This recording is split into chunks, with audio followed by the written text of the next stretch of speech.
بسم الله الرحمن الرحيم والفجر وليال عشر والشفع والوتر والليل إذا يسر هل في ذلك قسم لذي حجر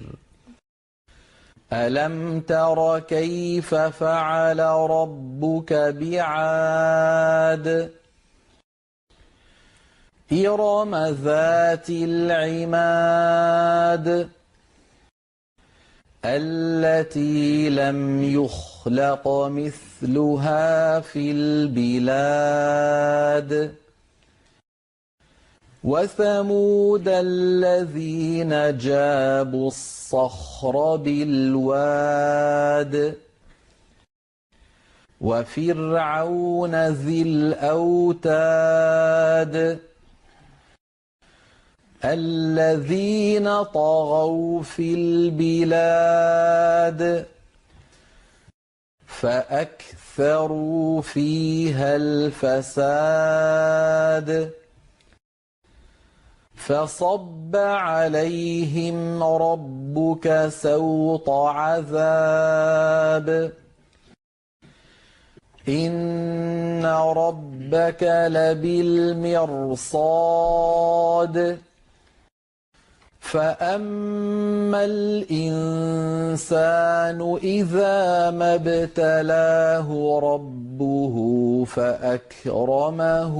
ونعمه فيقول ربي أكرمن وأما إذا ما ابتلاه فقدر عليه رزقه فيقول ربي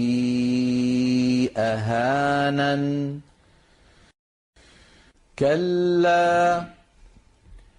بل لا تكرمون اليتيم ولا تحاضون على طعام المسكين وتأكلون التراث أكلا لما وتحبون المال حبا جما كلا إذا دكت الأرض دكا دكا وجاء ربك والملك صفا صفا وجيء يومئذ بجهنم يومئذ يتذكر الإنسان وأنى له الذكرى